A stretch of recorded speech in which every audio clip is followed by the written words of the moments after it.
study like someone's life depends on it, because someone's life is going to be in your hands one day. You would be amazed at what the average brain is capable of. Now, some people say, well, I'm not good at languages, I'm not good at math, I'm not good at science. You know what? That's a bunch of hogwash. That's not true. If you have an average brain, you're good at anything. It's just a matter of programming the brain correctly. Most people think it's pretty easy to read. Why? Because they know all 26 letters of the alphabet. What if you only knew 21 letters of the alphabet? What could you read? Not very much. Well, math and science are exactly the same way. If you're missing elements, it all becomes very confusing. But if you go back and you fill them in, it becomes very easy. And just about everything is easy if you're willing to put the work into it. Everybody can remember things that they want to remember, and things that they don't want to remember, they can't remember. Have you noticed that? And anybody can always find time for something that they want to do. But if they don't want to do it, they can find 5,000 reasons why they shouldn't do it. And that's the way it is when it comes to preparing yourself, particularly in an area like medicine, technological areas. You just have to be willing to do it.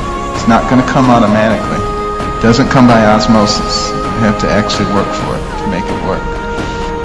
The road to become a doctor is a very long road. I always tell people to kind of describe it as a marathon, not a race, and you definitely have to take it day by day. But what keeps me going? What keeps me going is basically the end goal of becoming a surgeon. Looking at that end goal keeps me motivated. I keep that in mind and keep that in sight, because if you lose focus on the reason why you're doing it, you're going to have a hard time because it's such a long time. You have to look back and ask yourself, why did you go down this path in the first place? And my passion was to help people, and I love helping people. So, and I love seeing patients get better and people get better. That's what I love to do, and that's what keeps me going. So you have to find a specialty that allows you to have some type of gratification, and that's the reason why I like surgery, specifically spine surgery, because when a patient comes in, say for instance they can't walk because of a disc herniation or certain conditions where they're paralyzed, and I can operate on them and they're walking again either that night or a couple nights later, say for instance from a hip fracture.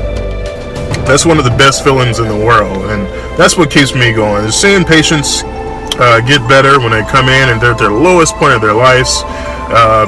I'm not sure about you guys, but if you ever have been in a hospital or been sick, it's like one of the worst things ever. I wouldn't want to wish that on anybody.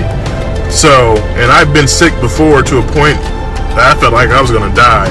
So, and I know how patients feel in the hospital because, I've been there and I have family members who have been there as well. So the ability to do things and that God has blessed me to use my hands and use my brain and my head to be able to help someone get out of that lowest point of their life. I don't think there's any greater feeling than that. And that's the reason why I love being a doctor, and that's the reason why, essentially what keeps me going. So you have to figure out your why, and why did you go into it in the first place? What's your passion? Why did you want to become a doctor? Remember that personal statement that you wrote back when you were applying to medical school. Just keep a copy of that and just constantly review that as well, because that's going to keep you going. In medical school, I had a piece of paper above my desk where I studied like all the time, and it said, study like someone's life depends on it, because someone's life is going to be in your hands one day, so study like it. So that's what kept me going, and that's what kind of still keeps me going. That's what motivates me. I have a lot of people that I look up to as role models, and they motivate me to get to the end point, which is to become a full-fledged surgeon.